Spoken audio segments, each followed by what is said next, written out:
Tito Soto, I have one question for you, sir. What was your qualifications that you were considered and selected as the Senate President? Because as far as I can see, you do not even have the capacity to hold a decent debate, to hold a decent introduction. Ganon ka kaliit ang utak, ganon ka kabobo. And yet, you hold the highest position in the Senate? For what reason exactly?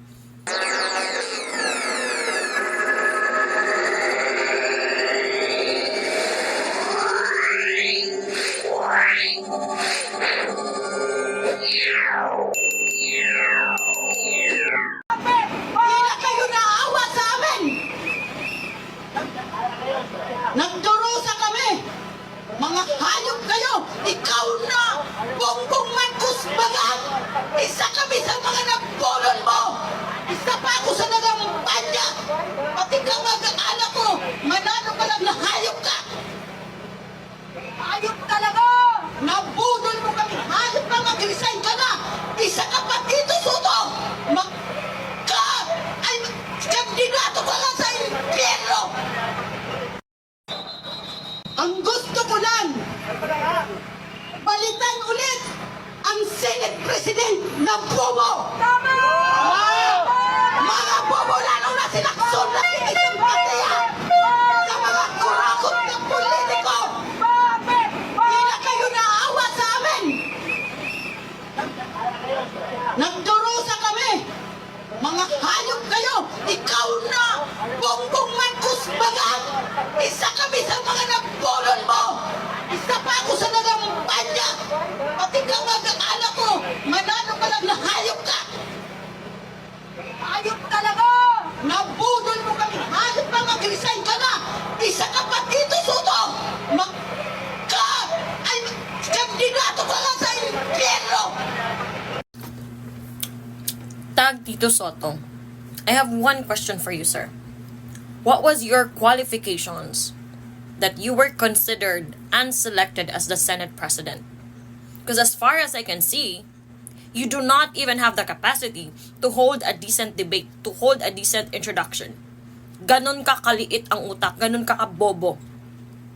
And yet, you hold the highest position in the Senate? For what reason exactly?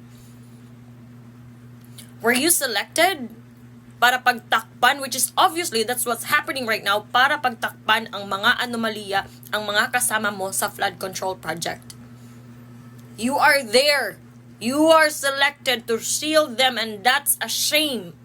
Because we are paying you to do a sloppy job. Hindi na po kayo nakakatuwa. Hindi to Itbulaga. Right? Wala tayo sa noontime show. You can't even keep your statement straight and cohesive. Nakakahiya ka. You belong in Itbulaga, not in the Senate. You resign. Give your position to someone else, someone capable, someone qualified like Alan Peter Cayetano. Nakakahiya ka. The world is watching. And this is the kind of performance that we're getting from the one of the highest paid official in the country. Paid from our hard-worked and hard-earned money. Fuck you. Anong pinagsasabi mo, Bongbong Marcos, na galit ka sa malawakang korupsyon? At wala kang idea na ganito na pala kalala ang korupsyon. Are you okay, dude? Pa-check up ka na, malala na yan. Were you high all this time?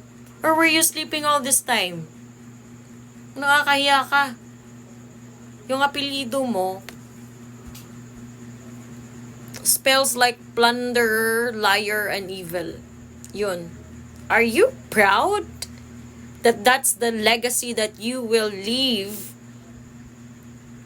when you die? And I hope you die soon. Seriously. At ito, Marcos, sabi nila ang tao ay likas na mabuti. Na walang tao na ipinanganak na masama na agad. But I think you are an exemption. You were born evil. You were born to become a plunderer. You were born and raised to become a liar, a plunderer, mandarambong, magnanakaw, adik. Sabi nila hindi raw namamana ang kasamaan. I don't think so. Kasi obviously you are a perfect example na namamana ang kasamaan. Namamana, it's in your blood and it will be in your children's blood and it will. Beautiful people of the Philippines, your country is being robbed by corrupt politicians. They steal your money, betray your trust, and sell out your future. But you have the power to stop them. Rise up, demand justice, and take back your nation. The world is watching.